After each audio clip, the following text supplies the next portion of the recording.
Want to turn now to Kristen Davison. She is the Chief Operating Officer of the Never Back Down PAC. That's the group, the organization that's been backing Ron DeSantis before he officially got into the race. I'm sure you're going to be pressing on ahead now going forward, now that he's in. Kristen, good to have you with us again. I want to start off with the last 6 months or so. Ron DeSantis won his race in Florida by 19 points to be governor. It was sort of the headline on election night. He then governed, and conservatives and Republicans saw his policies. And since then, Donald Trump has taken a commanding lead on him, at least according to all the polls. When Ron DeSantis back in November was just a governor, it was a 16-point lead. Trump has more than doubled that. Have conservatives essentially said, and you can see the graph there, we've seen Ron DeSantis. We like the 45th president of the United States. What do you make of it?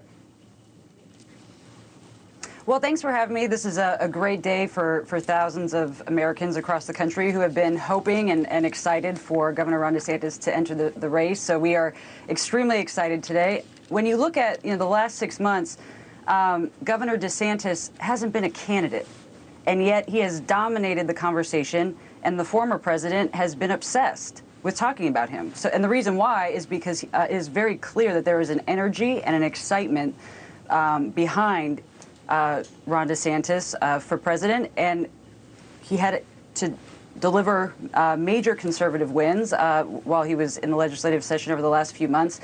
And still, this has been a two-person race, and he hasn't even been a candidate until today. So now, as we move forward, and the governor is a candidate, I think we will see the movement continue to grow and enthusiasm to grow, just as we saw in Iowa about 2 weeks ago and New Hampshire on Friday.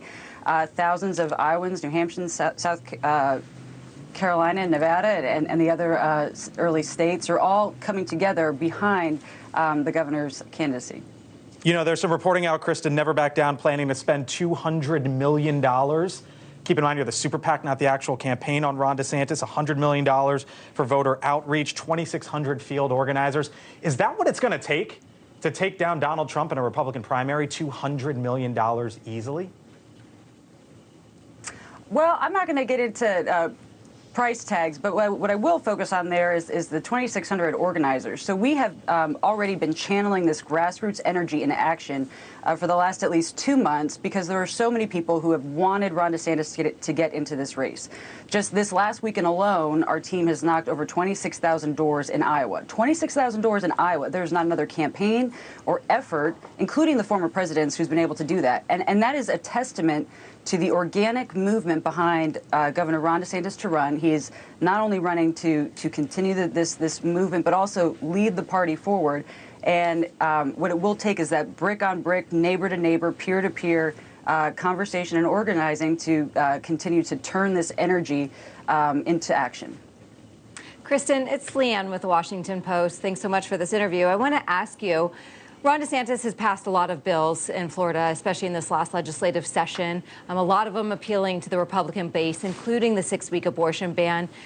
Are there concerns that he is too conservative, though, to win in a general election? Oh, I don't think so at all. I think that the difference between Governor Ron DeSantis and other leaders in the party is that Governor DeSantis not only says what he's going to do and takes the fight, takes on the fights that others are afraid to. He actually gets results and gets things done and brings other people on board with him to get it done. Just look at his victory in Florida. Florida was not a red state. Florida was a swing state. Look at his numbers in Miami-Dade and winning over different demographic groups that typically don't vote for Republicans.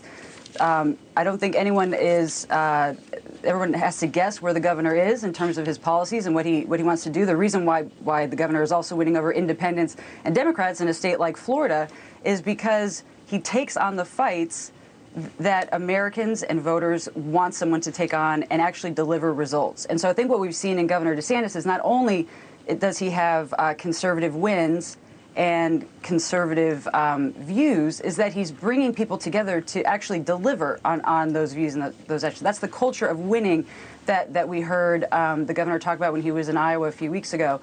And to move past this culture of losing, which means actually win and get things done in a bipartisan way, which is what we've seen in Florida. Thanks for watching. Go to newsnationnow.com to find NewsNation on your television provider. And don't forget to subscribe. Click the red button to get more of NewsNation's fact-driven, unbiased coverage.